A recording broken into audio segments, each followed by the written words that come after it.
If we don't get paid what we deserve, we'll sit out, we'll strike. Angel Reese just sent shockwaves through the WNBA. A rookie, who hasn't even played a full season, is already talking about shutting the league down if salaries don't increase. But here's the part nobody is telling you: a strike might actually help the league. And when Patrick Bet-David heard this, he demolished Angel's argument with facts so brutal, it left the entire debate in flames. The WNBA is losing $50 million a year, the NBA subsidizes the entire league, and if the players strike, the NBA might actually save money. Yeah, this story is about to take a wild turn. Let's break it all down. Angel Reese isn't happy. She went on Instagram Live and dropped a truth bomb. Her WNBA rookie salary is $74,000 per year. That doesn't even cover her rent in a major city. Meanwhile, she made $1.8 million at LSU thanks to NIL deals. Let that sink in. She was making nearly 25 times more as a college athlete than she is as a professional.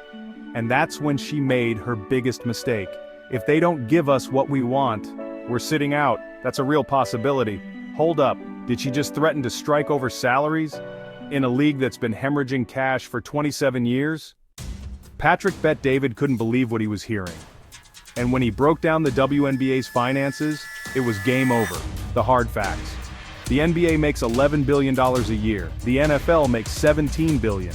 The WNBA, they barely scrape together $150 to $200 million. And even with that, they're still losing $50 million a year. That's right, the WNBA has never turned a profit. So, here's the $1 million question. How do you demand more money from a business that's already drowning? But wait, it gets even worse. Patrick didn't hold back. He called the WNBA exactly what it is: a zombie company. A business that should have collapsed years ago, but stays alive because the NBA keeps pouring in money like a life support machine. The WNBA has lost hundreds of millions of dollars since its launch in 1997. The NBA subsidizes them with $10 to $12 million per year just to keep it running. And guess what? If the players strike, the NBA actually saves money. Read that again: the NBA saves money if the WNBA goes on strike. So if Angel Reese and others sit out, the NBA could say, "Cool, we're done funding this." Oops. Part 4, the Lisa Leslie versus Draymond Green beef.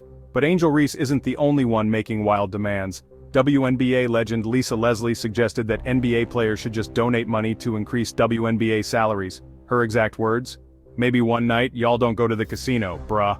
And Draymond Green went off, "That pisses me off.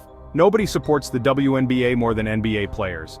And he's got a point. NBA players show up to games, promote the league, and back the WNBA 100%. But they're not responsible for making it profitable. If a business isn't making money, you don't just beg richer people to donate, you fix the business. Part 5. Caitlin Clark is saving the WNBA, but some players hate it. There's one player keeping the WNBA alive right now, and it's Caitlin Clark. 2.3 million fans attended WNBA games this season, a 48% jump from last year. Merch sales? Up 601%, TV viewership? Up 170% to 1.2 million per game. This isn't a coincidence, it's the Caitlin Clark effect. She's bringing in millions of new fans, she's getting sold-out arenas, and she's single-handedly making women's basketball relevant in mainstream sports. But instead of celebrating her, some WNBA players seem bitter. Why? Because she's the face of the league now, and instead of rallying around her, some players are hating on her success. Newsflash: if Caitlin Clark gets injured or stops playing, this entire WNBA momentum vanishes overnight. Even Patrick Bet-David warned, WNBA players better pray Caitlin Clark doesn't get hurt, because she's keeping your league alive. And he's right. Part 6. The harsh reality: no profit, no pay raise. The cold hard truth is this: NBA players get 50% of league revenue. WNBA players get 9.3% of their revenue. But guess what? There's barely any revenue to share. If the WNBA wants bigger salaries, they have to become profitable first. As Tom from Valuetainment put it, the minute the league makes money, then players can demand a raise. Until then, there's no money to pay them more. Final thoughts. What happens if they strike? Let's connect all the dots. The WNBA depends on the NBA's money.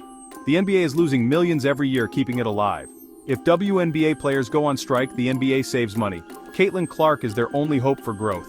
So if Angel Reese and others sit out, the NBA might just say, "Cool, we're done funding this. Game over." Conclusion: the WNBA's crossroads. The WNBA is at a make-or-break moment. They can embrace Caitlin Clark's star power and build a profitable league. Or, They can keep demanding money from a business that doesn't make money, and risk losing everything. The choice is simple. Angel Reese thinks a strike will get them more money. But in reality, it might just end the WNBA for good. What do you think? Should WNBA players go on strike? Or should they focus on making the league profitable first? Drop a comment below, and don't forget to like and subscribe for more hard-hitting sports takes.